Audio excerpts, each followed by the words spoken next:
All right, there we go. It worked. All right. Yay. Hey, Sandra, how are you doing this morning? Doing good, doing good. Good, good. It's really great to see you. And there's Carolyn has joined us. I don't know. Can you see a display of people to Yes. join us? Okay, great, good, good. And Wendy. So if any of these are you're from your group that I know that you've invited to come over, feel free to say hey to them. So we're that worked out just in time. I've got 11 o'clock, which was Eastern Standard Time. Is 11 o'clock where you're at? Yes. I'm in North I Carolina. am okay. I'm absolutely terrible about time zones and where they occur. We go to back to Illinois. I'm a Yankee for Thanksgiving, and I always forget that I'm going to get an hour on the way on the way there. Everything changes, so it's really great. All right, well, everybody, I'm really excited about Sandra. Would you please say your whole name for me? I always keep calling you Sandra because I have a hard time tackling your last name. Well, I have been known as Sandra Lett for since 1981. I was married for a long time, and that's the way I had my art business was Sandra Lett. So I continue to use that as far as my private Facebook page for art and all my social media, my YouTube channel. But my last name is pronounced Trump Feller. So it's Feller. Feller. The H is silent. And I remarried 4 years ago, so that's my married name. And I knew that there was no way I would tackle that name as an artist name. So that's why I kept Sandra Lett as my artist name. That's great. That's great. I think that's a wise decision. I hope your husband's okay with Yes. that. Good, good. All right. Well, there's another Sandra Hall that joined us here. Um, Yeah, Sandra, I've I know been an Sandra Hall. admirer of your. Wendy? I'm, I know them, I'm sorry, yeah. say that again. Okay, great, Yeah, great. there's several Sandra, that I know, I so admired yeah, I see all their names. your. That's great. That's great. I remember one of the first YouTube videos that I saw of yours, and I understand that you make a lot of them. And I believe that the title of it was Dancer, and I was captivated um, by your swipes. And I remember, and one of the things that was kind of a new experience for me to see was you would swipe over an area and then you go, I don't like that, and you take it off, and then you'd go over it, again, and then you do this, and it was kind of almost slow at first. I was watching, boy, she's kind of really methodical about her process. And then I looked at the time of the video and I'm like, wow, this video is 30 minutes, and I'm used to 5 minute, little punchy flip cups and all that stuff. But after a little bit, it was just captivating. It's like it just kind of pulled me in. And I remember watching the whole thing and I was like, that is really cool. And it did have like a ballerina. I don't know. I remember that from Yeah, my experience of looking at your first video. yeah. So that is just really great. As we get started, I want to challenge the What's Selling group that Sandra is going to share a lot of very practical tips as far as how you can sell. And then she's going to share some personal things too, that is a little bit about her journey as an artist, which I believe is equally, if not more important to your process to become a selling artist. And so I want to challenge you. There's probably going to be like 20 or 30 nuggets that you take away from this. So you might even be taking notes on it, but that can be a little bit overwhelming. I'm a life coach, and so I know that we have to start off in small steps. And so I want you to identify one thing that you can implement in the next week, or at least a step towards that one thing that you learned from Sandra today, and then do that one thing. Okay. So Sandra, why don't we start off? I'd love for you to introduce yourself to people that maybe don't know you. That may not be anybody who doesn't know you. And then also, why did you do this? Why did you get started? How did you become a creative? Well, I was fortunate enough to be born into a family.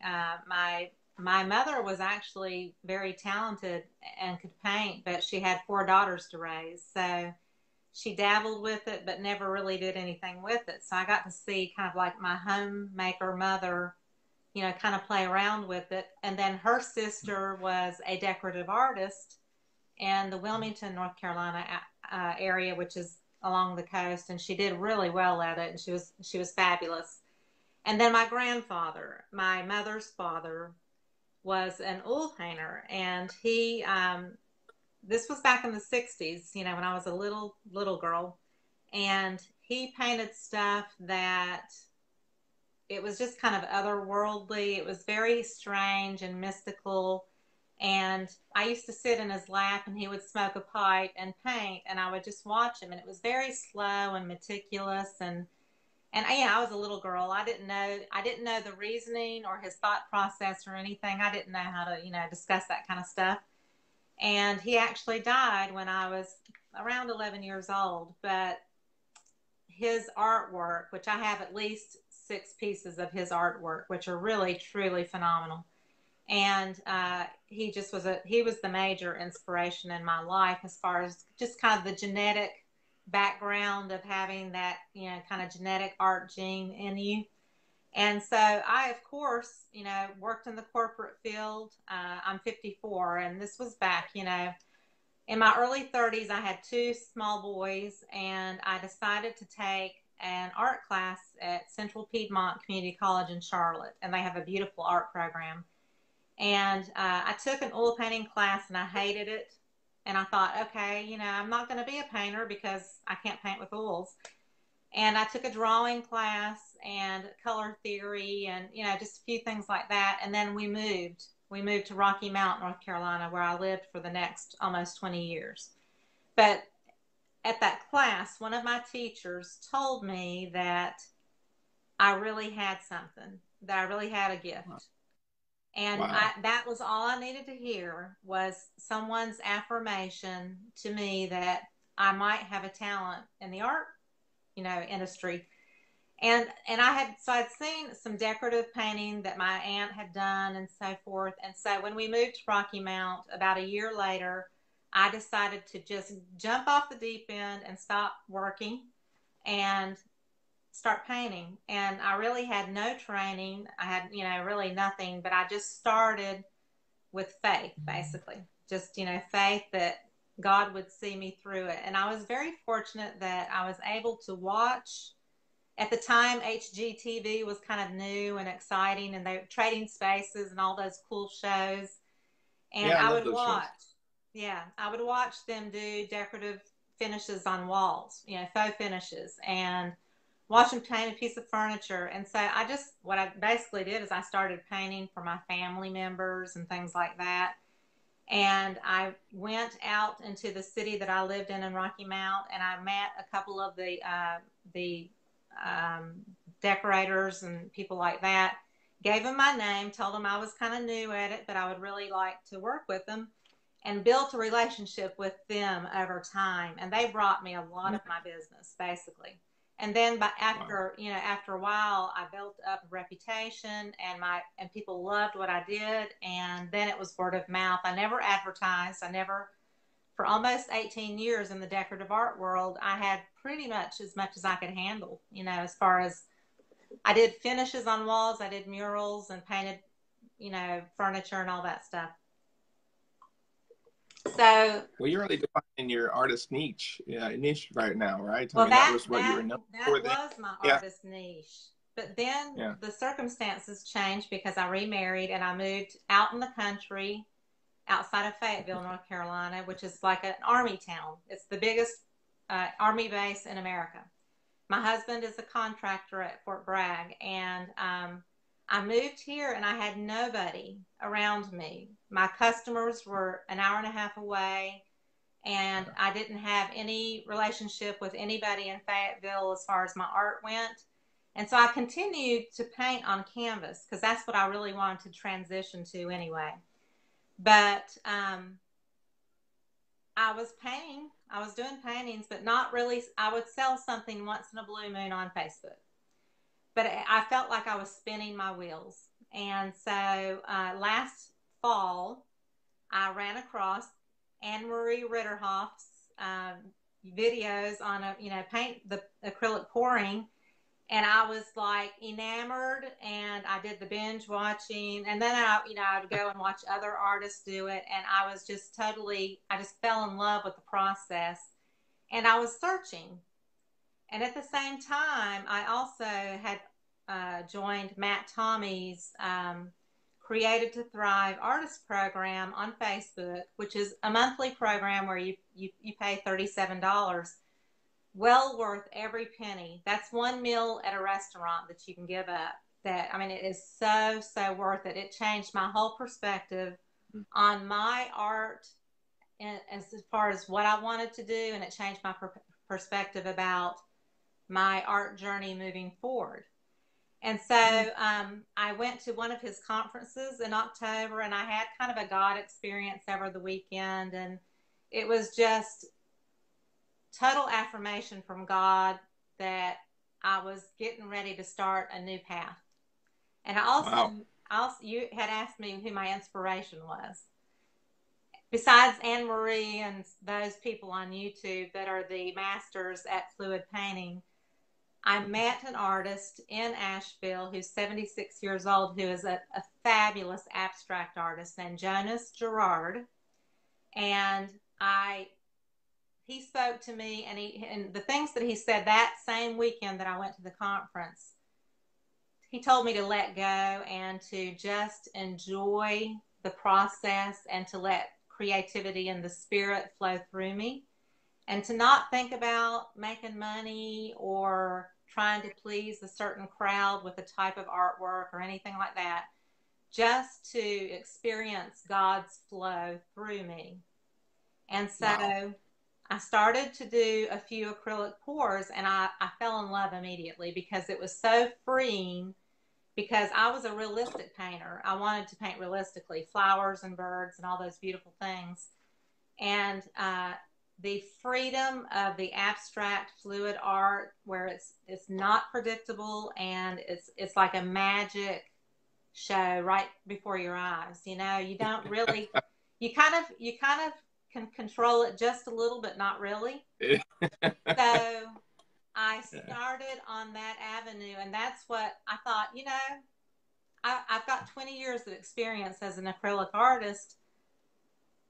I can do this on YouTube. And so I started my YouTube channel around Thanksgiving or December 1st, something like that. I started posting videos, and I never dreamed it would go in the direction it has, and the following that I get and all that. How many followers do you have on YouTube?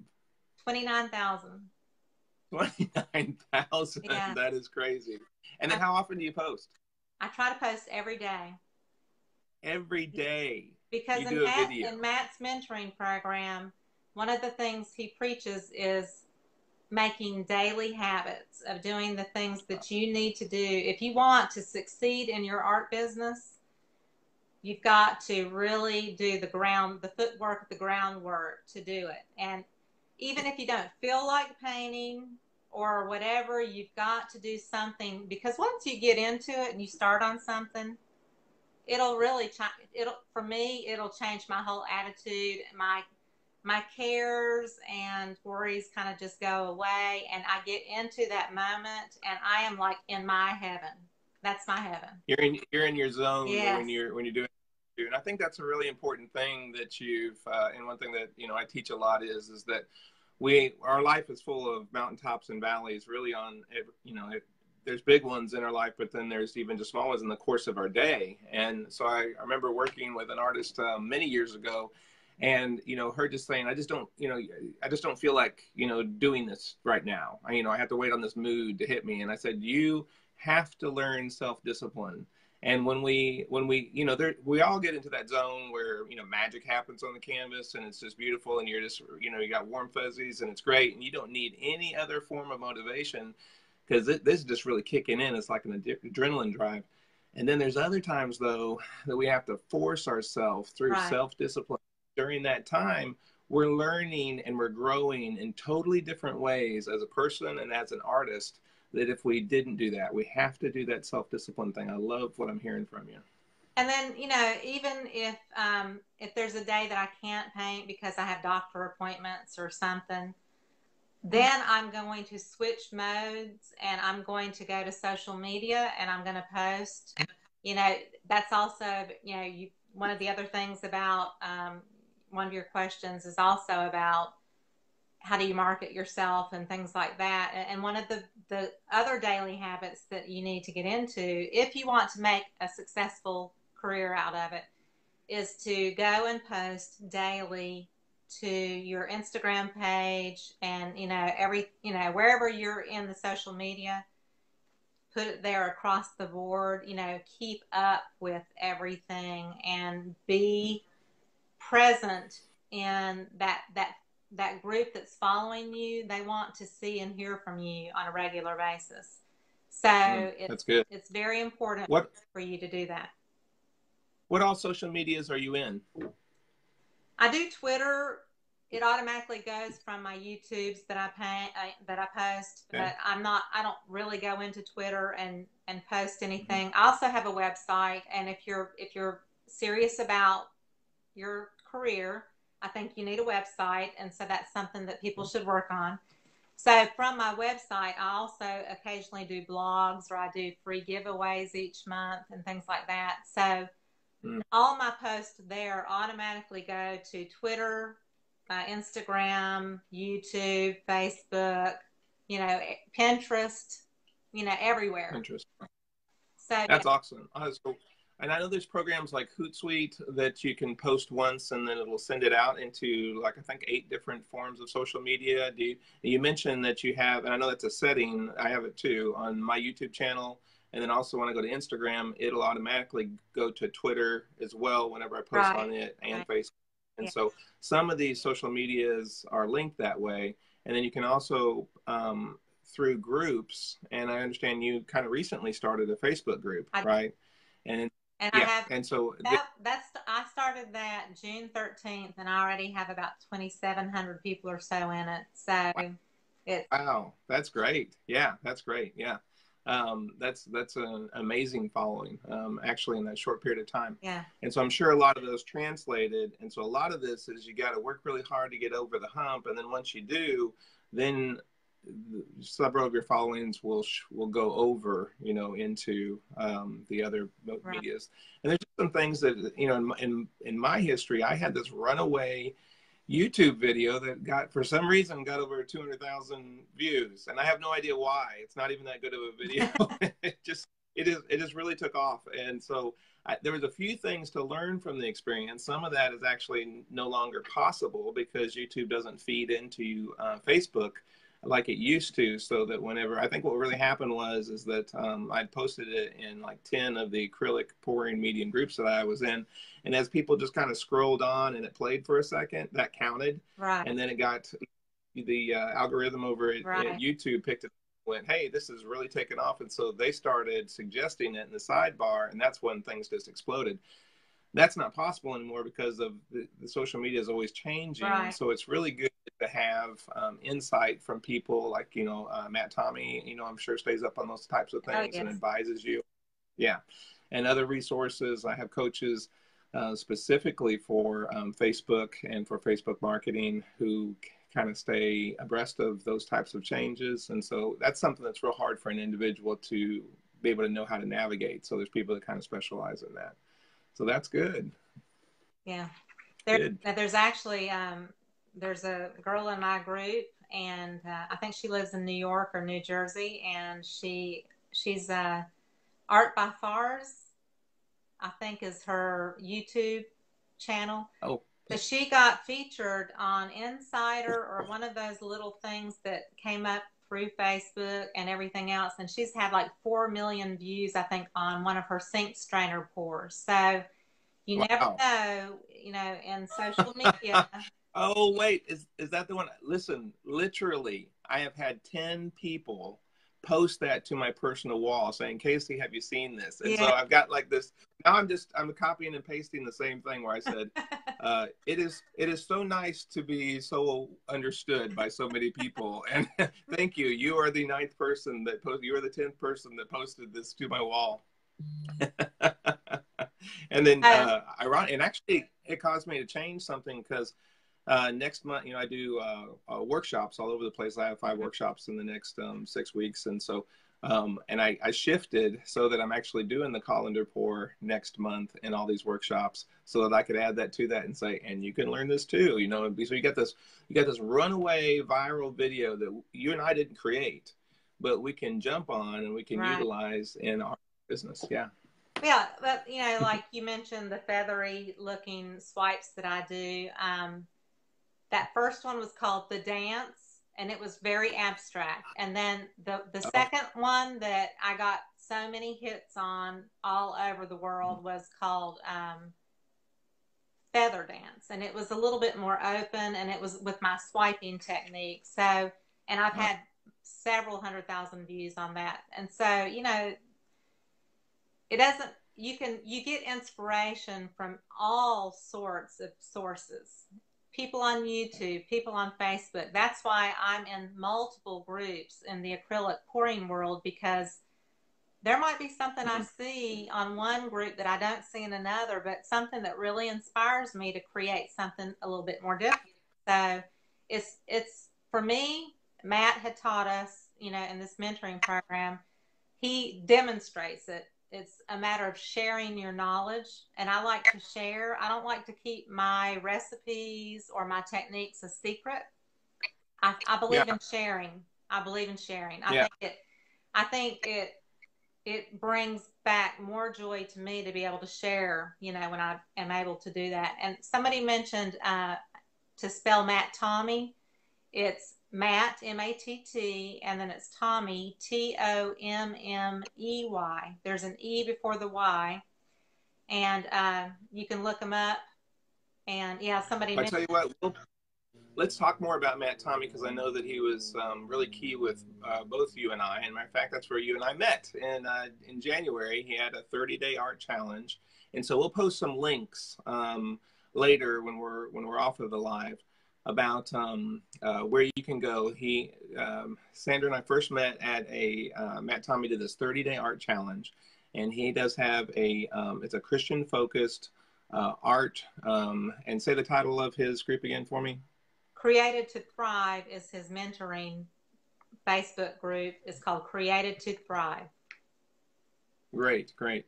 And so, and I remember just seeing that, well, she was obviously another flow artist. And so we kind of connected there and actually friended each other and have been talking ever since, and then following each other, I think, on groups and stuff. So would you talk more about Matt Tommy and maybe more of the principle of having a mentor?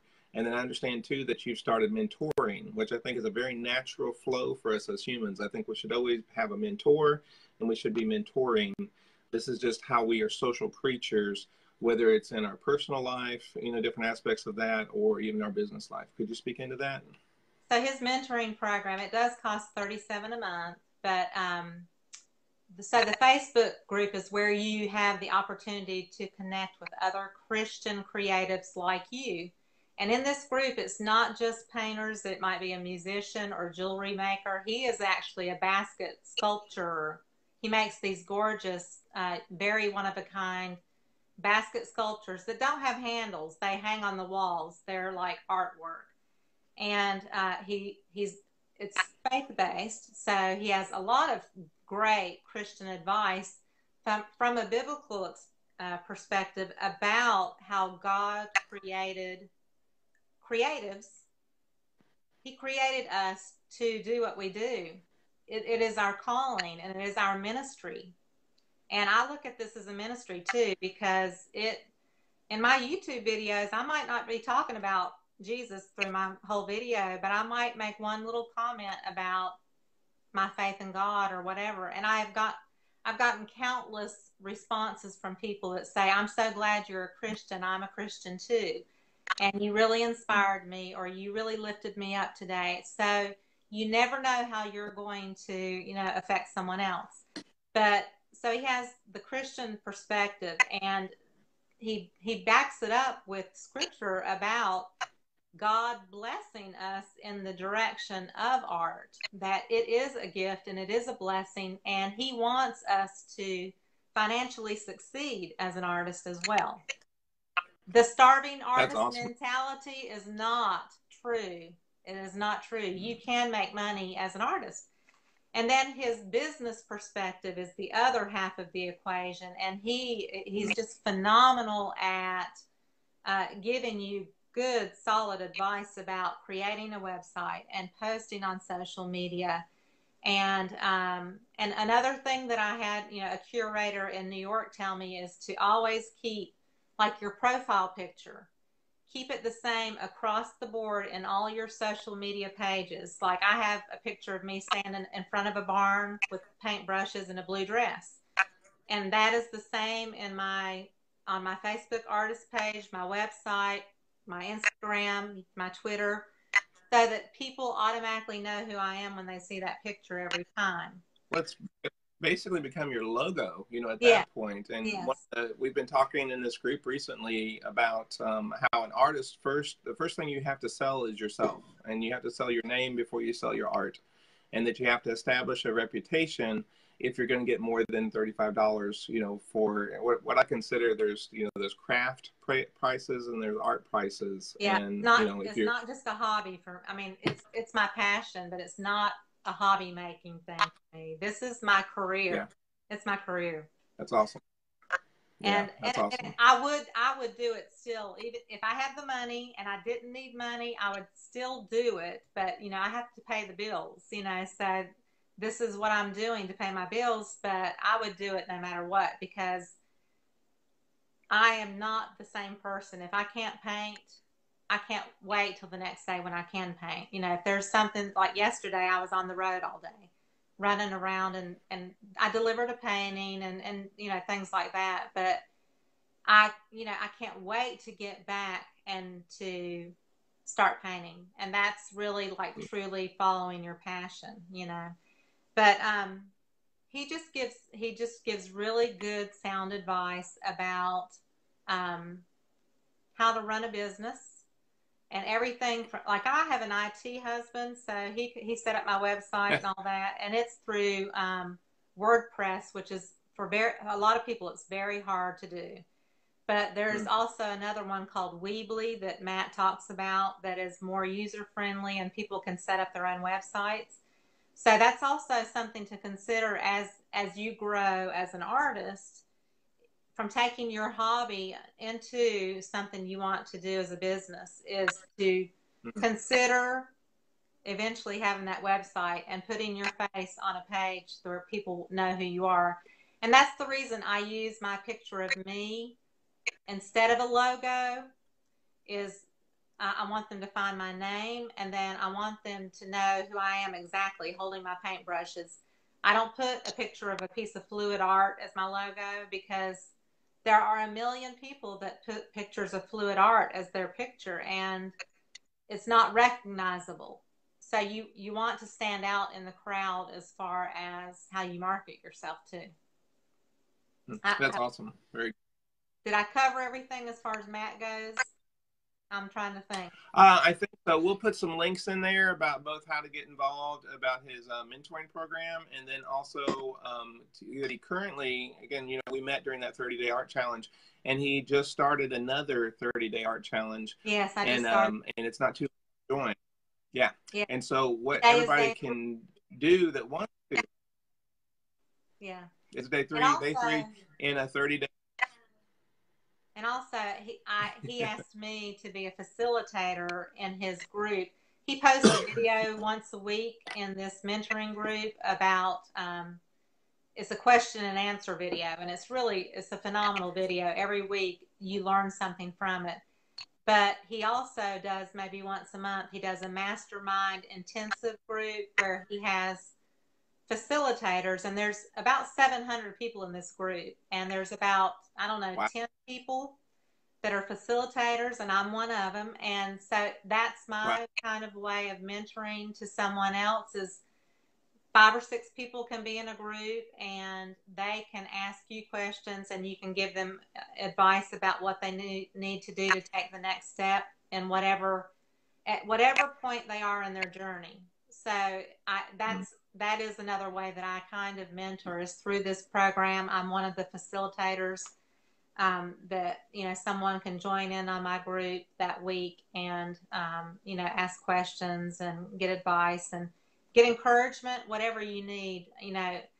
I get encouragement from my followers. I need it just as much as I need to give it. I think with artists, we need encouragement back and forth to spur each other on to do what we're gifted to do. Wow, that's awesome. Really, really good. Good.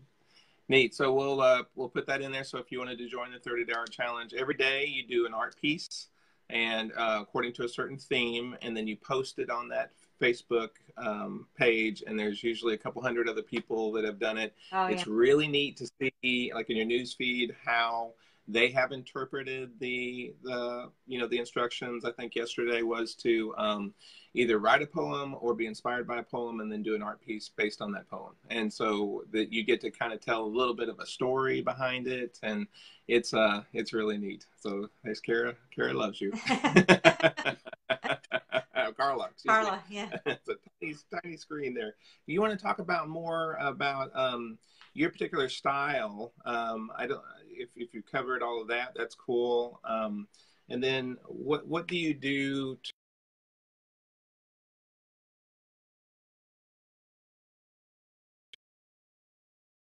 kind of froze up there? Okay. It froze up for a minute. What was your last question? What do you do to be inspired by your next art piece? Oh, goodness. I'm a typical artist. I'm all over the board. I love flowers. So you'll see me doing abstract flowers. I'll be blowing flowers. I love to swipe. That's kind of what people really know me for, is doing the very colorful swipes with little cells and that kind of thing. But I love to do a dirty pour. So I'm kind of all over the place. I'll watch somebody's video and I'll see a pour that I just love the colors. And so it's like I've got to use those colors in a pour somehow. And it just depends on on the swiping, I like to do larger pieces. So it depends on if I've got the table set up to do a large piece. I work out of my kitchen. I don't have a studio. I'm looking for one. I'm praying for one. But right now I don't have a studio. So I literally, my house, the other half of the kitchen where my table is covered with butcher paper. I've got box lights and a camera hanging down and, a wireless mic and all this stuff in my kitchen. We eat on our laps on the living room, couch. It's just, my art has taken over everything. But it's just inspiration for me. Well, like for now, for the 30 days, the inspiration will be whatever it is in this 30-day challenge. That's the way I'm going to be painting for this. Like tomorrow's challenge is something about your childhood memory. Well, my childhood memory is my grandfather and me, and I have a wonderful photograph of him and me. He's holding me as a little girl, and I don't paint people, but that's going to be my challenge tomorrow, is to paint Wow. me and my grandfather. And it may be, kind of abstract looking, but it's not going to be an acrylic pour. But I'll still videotape it, and I'm still going to put it on YouTube if it doesn't turn out like terrible.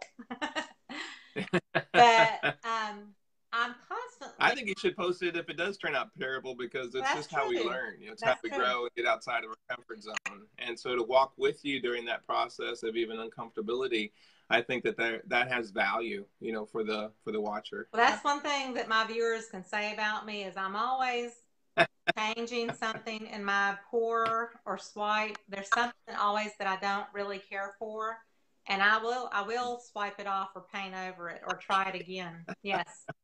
So That's great. I am very much about try again. Yeah. I was teaching a class a couple of days ago at the Art Center in Valdosta, Georgia, and one lady was doing this piece, and she's like, it was the time to do a large piece. We'd done all the basic stuff, and so she had our large canvas, and she's like, I like this, this, and this, and I do not like that at all. And I put a business card in her hand, and I said, scrape it off. I learned this from Sandra. Just scrape it off of there, refill it, and do it again. And yeah, you can, or put a color over it and swipe it and see what magic happens. There's always you can always back out of a situation, and that's like my faith in God. I've screwed up through life, but you can always back out, and God always has your back, and He allows us to make mistakes, but we can correct them, or He'll help us correct them. And that's my belief about our artwork, is we can correct our mistakes, And if it turns out so bad where it's just not changeable, just scrape it off and start over.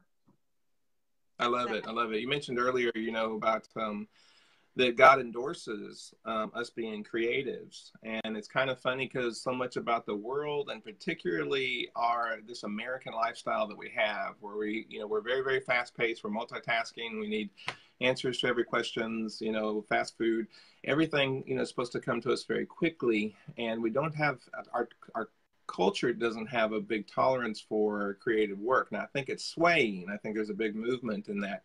And it's kind of been silly that we got away from it. One is, if we believe that God is the creator and we're made in his image, then we are creative. And that then has value in and of itself. And so I think one of the first things for myself as an artist is to recognize that this isn't just something that I dabble with, like maybe I did when I did coloring sheets whenever I was a kid, and then I put it down, and that's not really part of who I am. Right. This is part of who I am. This is part of my identity, and that I am supposed to flow in this creativity. And so that's a really cool thing. I noticed that tomorrow, I got it pulled up on my computer, the day 5 challenge is to make a piece of art out of something that you would otherwise throw away. And for years, my art business is called Art Cycle, because I love taking, and this is what I do professionally as a counselor too, is I take things that were in people that were discarded, and then hopefully recycle them, upcycle, get them into a place in which they're highly valuable. And so that's part of my passion, as an artist. So I'm excited about tomorrow's challenge. Yeah, see, and I'm not sure what I've got to come the up next thing. But yeah, as far as inspiration too, is one thing I do not do that Matt highly suggests in his group is for people to journal. And I have never been a journaler, but a lot of people journal, and I think that is one of the successful habits of people that really are into what they're doing. And he mentions that it's kind of a way to connect with God, that you're journaling your thoughts, because I'm very forgetful too. Is if you make a note and you're writing your thoughts down, or what colors you want to use for a project or whatever, you're more likely to remember it, or if you want to sketch it out, but whatever. I receive my inspiration from God. I usually pray before I paint.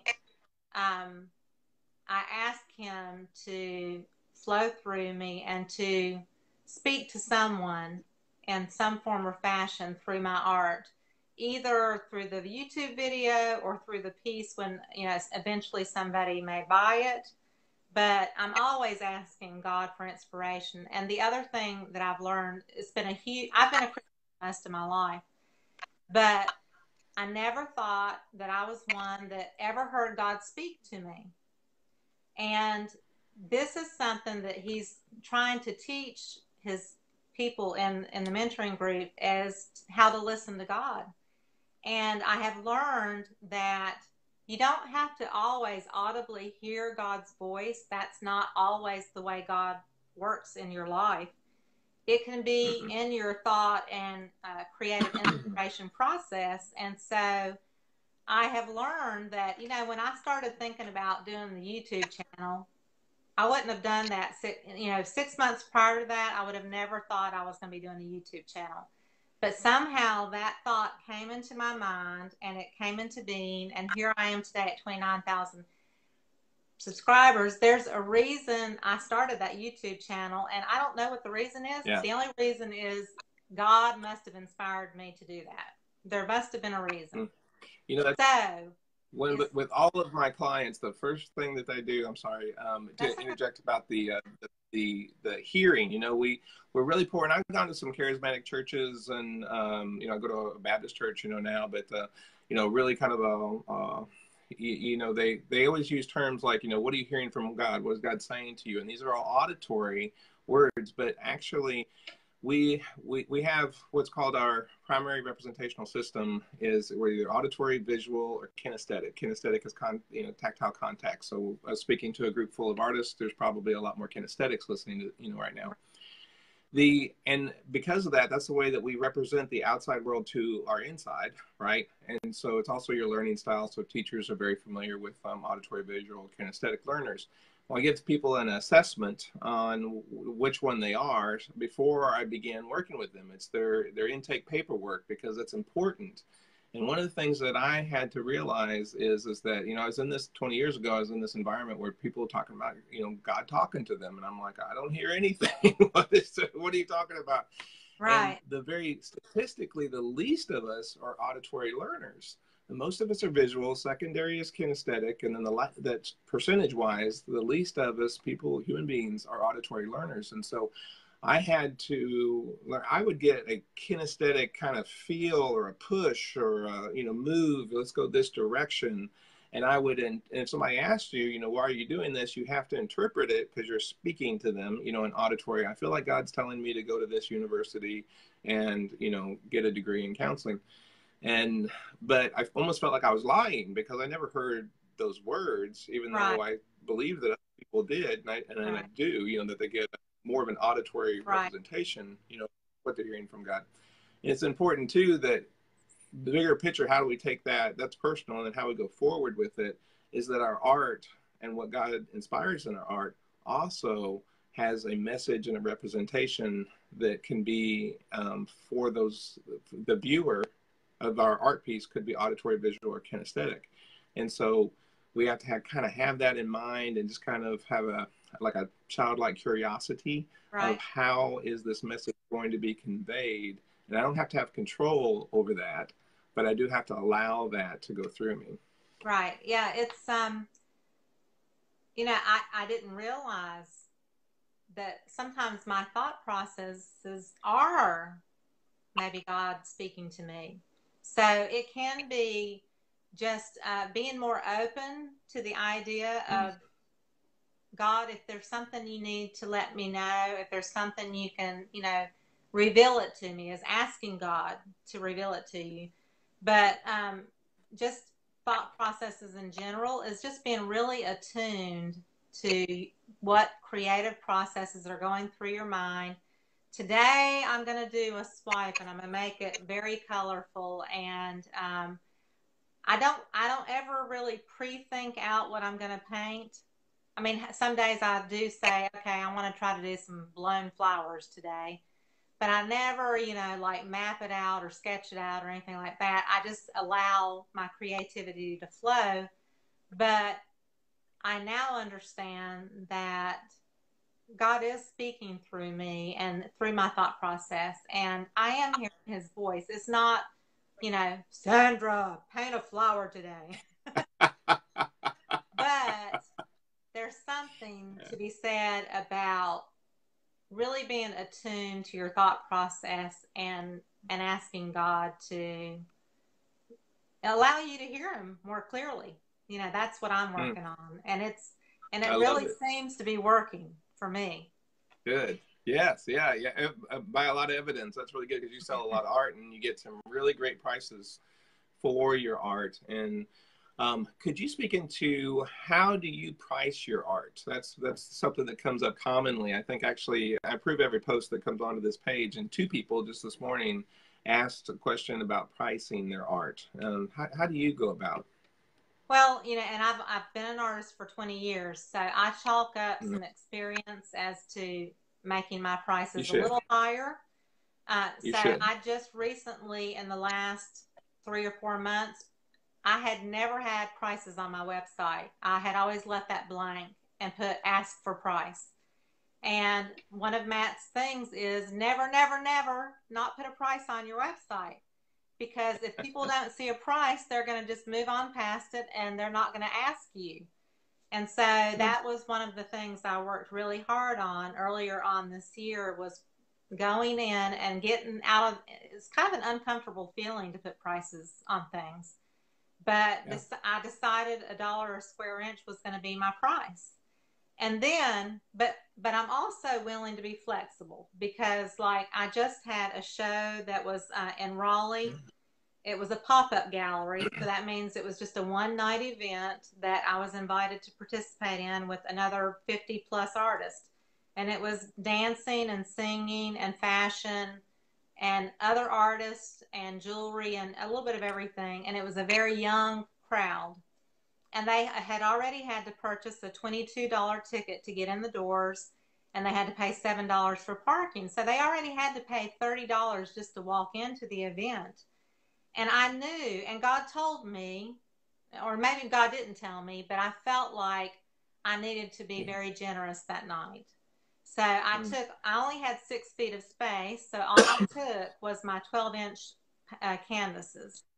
I had painted a good bit of 12-inch canvases knowing that it was going to be a small area to display in. And so I really prayed about it, and I decided I was going to sell my 12-inch canvases for $30. Now, on my website, they're $144 because that's the dollar per square inch price. But that night, I made them a show special, one night only, for $30, and I sold $450 worth of art. So, wow.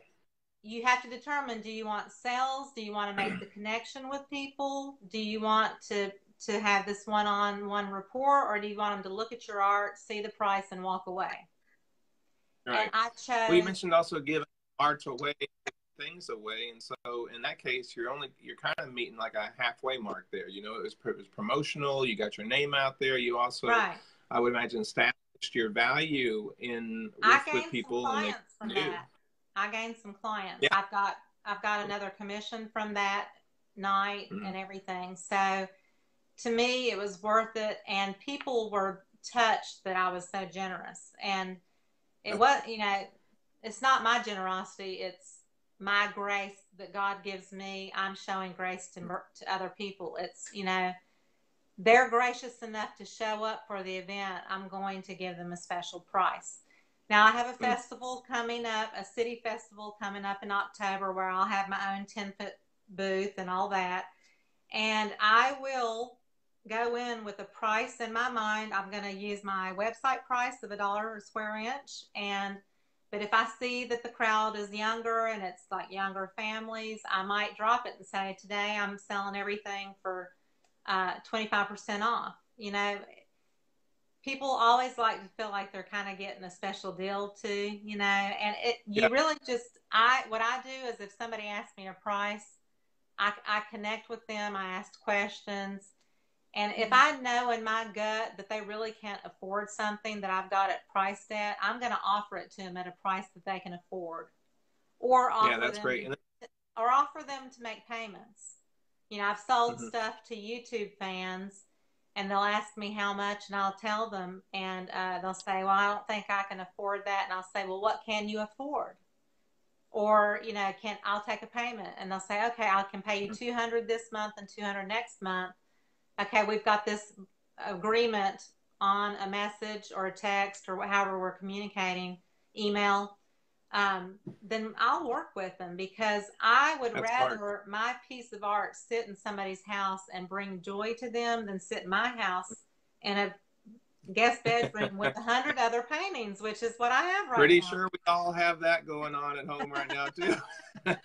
Hey, what you're saying is really important, and it actually, my life changed by working with a coach. I was one of these very high-dollar coaches. I didn't pay them this, but that's what their whole product was, a $10,000 coaching program, right? But I had this session with this coach, and at the end of this hour session, you know, he said, first of all, double your price on your counseling and your coaching, and second of all is that he told me some other things I need to build towards in the future. And I figured out that would make me the highest priced counselor and coach in my area, you know, here, which then now puts me into a position, right? Because if somebody's looking at price and they can afford it, they automatically assume that, okay, this one's the best because he, you know, can get away with charging, you know, more. And what's saying right now is really important that I'd like for everybody to consider is you price it high, you can always go down, like Sandra's saying. You can always make your friends, family a deal. You know, you can always, you know, have a sale. You can always make an exception, but you can't go up. If you're going to one of these things and your price is $35 for that, you know, and you got somebody who could easily pay, you know, $150, you're stuck at that Right. point. And That's so true. it was a personal growth process for me too, because like you, I've been counseling for 20 years. And I have a very good reputation, as being an effective counselor. And so that is something that, with encouragement and feedback over many years, I've had to see my own value with that, and my ability to be able to provide for my family, right? I have And 4 children, so they cheap. I've heard that quite a bit too, is don't undervalue yourself, because people are putting in these acrylic pouring groups, can I sell this for $30, and it's a 16 by 20 or larger, and it's like, no, sell it for more. It's like, don't give your stuff away. You have to judge your market that you're currently, whatever show or whatever. Like I said, I go higher on my website end, but some people will not purchase art if they think it's cheap. Like if it's Yeah. priced too cheaply, they won't purchase it. So that's something that is very common for people that are really serious about the art that they collect, is that if you're priced too low, they're not going to really consider you to be quality. Yeah. And they don't want it in their living room. Right. Yeah, that's good. That's good. So, and what let's see if you agree with me on this. I think there's one, exception to this, is that we do have to learn before we earn. And so there's a lot of people that don't have a 20-year history in art like you do. That is, and I know that this big huge trend only started a little over a year ago, right? Flow art existed before then, but as far as it being crazy all over the place, it's relatively young in that, and there's a lot of interest in it, and so there's a lot of beginners. And when the stuff that I created a year ago, I look at it and I go, yeah, I would never do that again. I would never even put varnish on that again. Because I would have scraped that. So if you're in that beginning mode, I think that's the exception. You also don't want to, your spouse will soon tell you, you have got to sell. We're selling our house and we're moving, back to Valdosta, and we live in Nashville now, not the cool one. We live in the population 4,000. Nashville, Georgia. But we're moving back, and so to try to we're showing our house. The realtor called and said they're going to bring somebody over tomorrow, and our walls were just packed with my art, and so we had to declutter. And so I think there's a time for having a fire sale, and getting stuff moving and putting things, like I have a local restaurant here that has some of my art in it. And I kind of put in some of my earlier art and, priced it very low, for that. So, but once you become, established, you have your niche, you have your, where you're confident, you have it where you can sell this and you could do another one, and you know how to do it. It wasn't just happenstance. I mean, we're all going to have flukes, but that there's a time and a place for moving it while we're in that learn stage. Later, we'll be in that earn stage, like you are, and in your art, as I am with my coaching and counseling. Do you agree with that? Yeah. Oh, yeah. And I still consider myself in the learning phase as far as acrylic pouring. Oh. I have only been doing pours for 7 or 8 months, so it's still a learning curve for me. I just did a sink strainer pour last night for my 30-day challenge. I did it for it's what I posted today in the pouring group called His Glory, and it looks nothing like a sink strainer pour, but I felt like that was how I was inspired to do it for this project, because I'm praying for each of these daily projects, but I'm still trying to learn the techniques myself. So that's the one cool thing about videoing all of your paintings as you do them, is you can go back and look at how you did it and learn either what you did wrong or what you did right. So and even if you do it right and you want to do it again, it's never going to turn out the same again, because that's the beauty of acrylic pouring, is there's not going to be any two paintings that look alike ever. It's just not possible. Yeah. Yeah, We I'm can with you on that. When both. I teach classes, I say, all right, everybody enjoy what you're doing today. But when your friends come up and say, hey, will you make me that in purple? Say no, because you can never create that thing again. Yeah. No, it's Yeah. And I think we that, could but stand there's a difference beside each between, other. We could stand beside each other and use the same paints and the same water, everything. And mhm. our two pours will look totally different, you know? It's just Agreed. Yeah, I teach a technique called a smash, where it's a dip, but you put two canvases together. And I said, this is the closest that you're going to get to having two, but they're mirror images of each other. They're not the same. So you could, and hang them I together, can't even do but that's those about right. it. I can't do those right. I haven't gotten that technique down either. I can't even smash Well, paint right. but there's a difference though between you being an established artist for 20 years and learning a technique and it taking you a minute to be where you can crank it out, as opposed to your knowledge of acrylics, your knowledge of mediums, your knowledge of where, and you have a good sense about where it's going to turn out. Right. It may not be like what you envisioned or maybe what you saw on someone else's video that was cool and you didn't accomplish that part of it yet, but I mean you will. But that someone, Carla, sorry, asked, how do you know when you grow from the learn phase to the earn phase? Do you have a suggestion of an answer for that?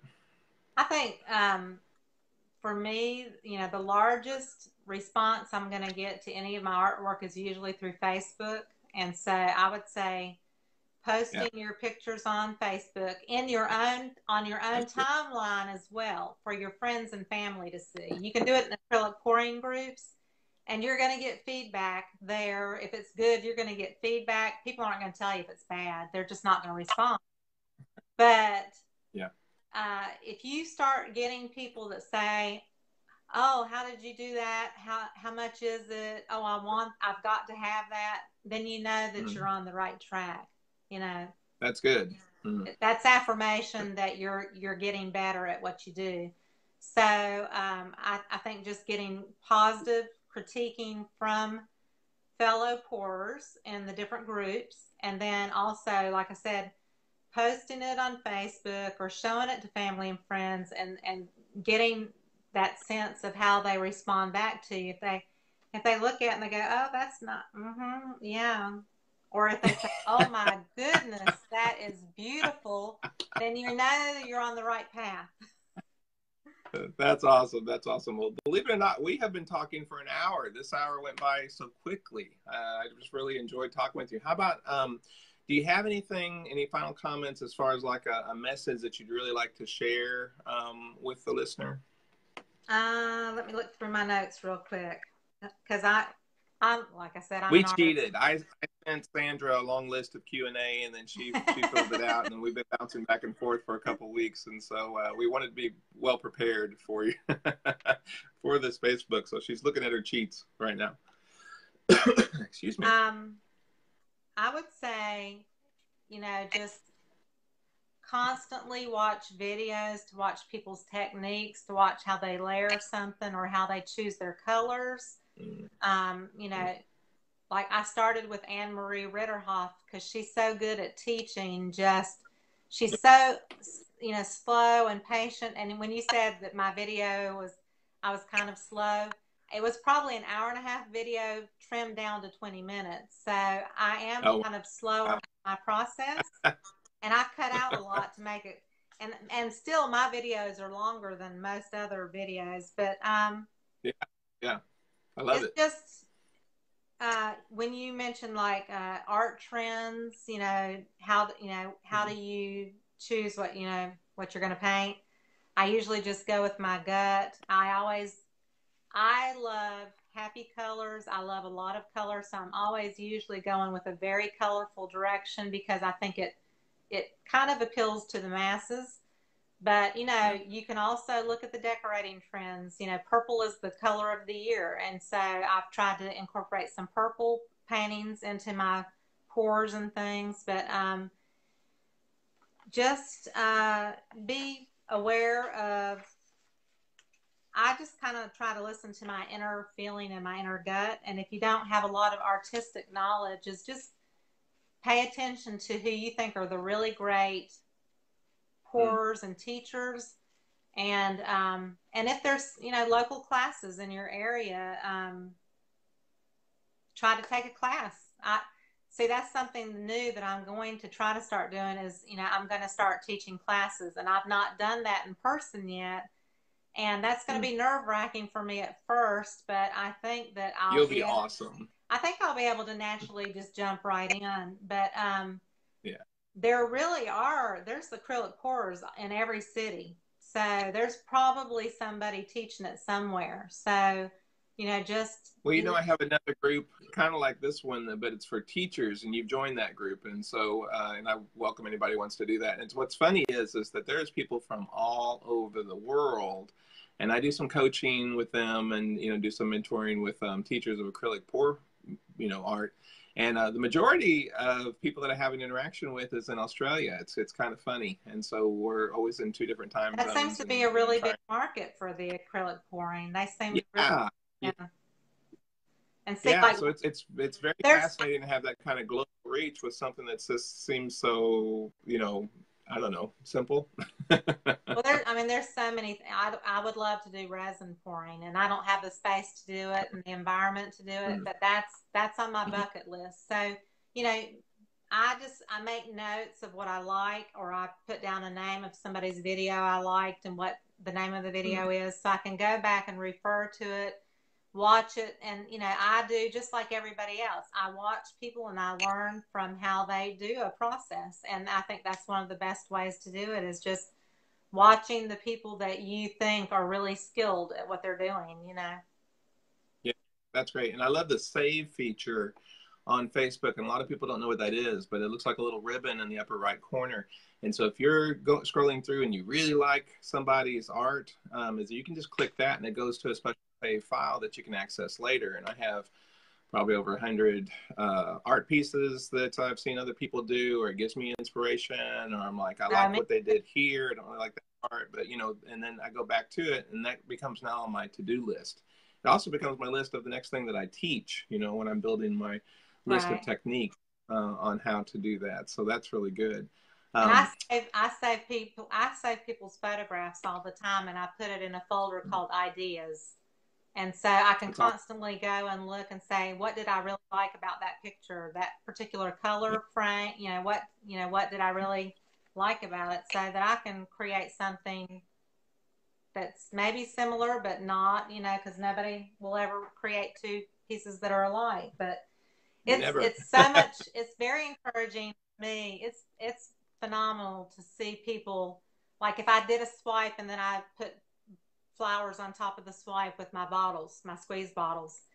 It's so cool to see other people doing it, and theirs look different from mine, but it's just so cool to know that I'm inspiring people to try something that's out of the comfort zone. And that would be my final piece of advice, is just to always be willing to step out of your comfort zone and try different things. Or if you're trying to move your art to the next level, is looking for opportunities to put your art into, school talent, school shows, and festivals.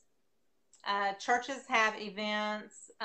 The Arts Council in your area has events usually going on all the time.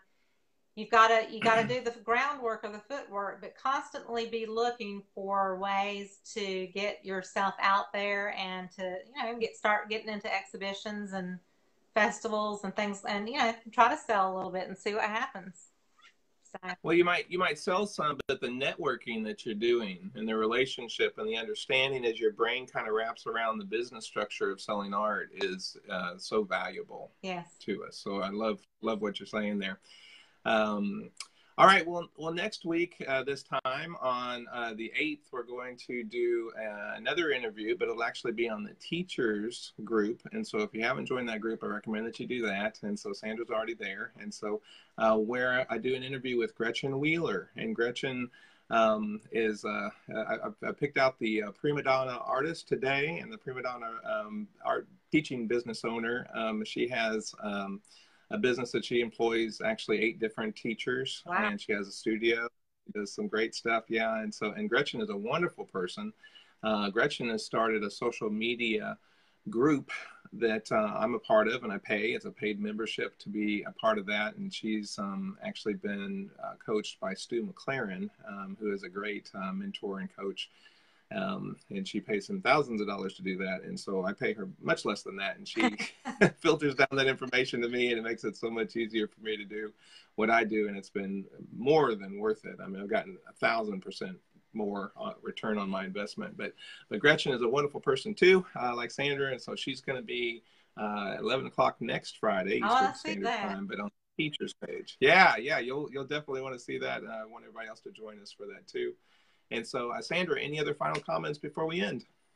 No, and I just saw Lynette said something about they don't have the amazing paints in the UK that we have, but I am sure that you can start anywhere in any country with whatever craft paints they have available. I don't use top of the line paints. I use Deco Art. I've even used Craft Smart, which is the cheapest that you can kind of get around here. And then I use like Liquitex Basics or Master's Touch, but they're probably mid-grade tube paints. And then some people use only golden, which is kind of what people consider more the premium. I don't use that because right now I can't afford to purchase those. I'm still learning too much to get to that level. If I get to the point where I can, but there's always something in your area, craft paint, that you can find that will work just the exact same way. And then if you can't find Floetrol or Oatrol, you can also go to a paint store and ask for a water-based paint conditioner or paint extender, and that would probably be the same type of thing as that we have. So I think there's always something that's available wherever somebody lives. You just have to know what to ask for, So it is tricky working because we are worldwide, with Facebook, in these groups. And I was talking with a lady that I'm trying to remember what country she was in. She spoke really broken English, and I'm trying to remember. But she said, I can't find Floetrol. I can't even find paint conditioners. I said, have you tried varnish? You can use, a varnish instead, for your pouring medium, at least get you started that way.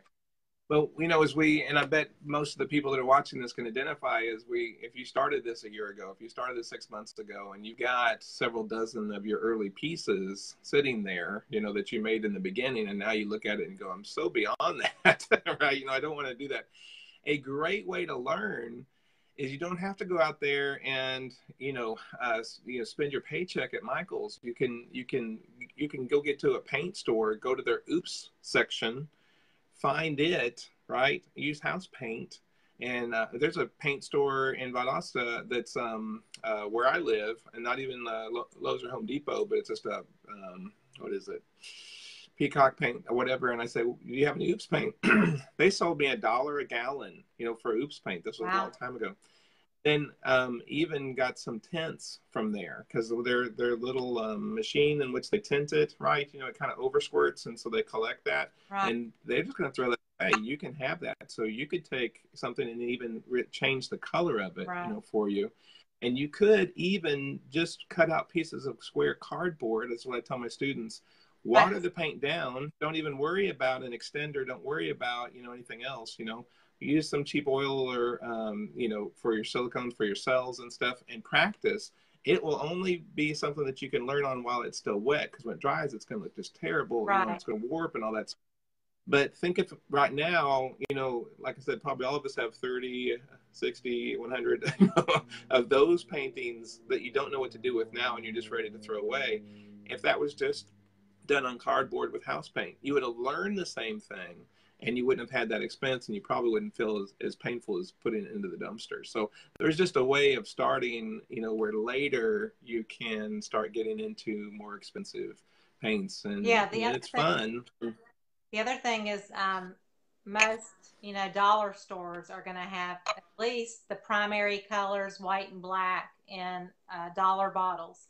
And then I've mentioned to people that are really, really new, that are just starting, is just maybe start with 3 colors, black, white, and 1 red or, blue, or, just do the 3 colors.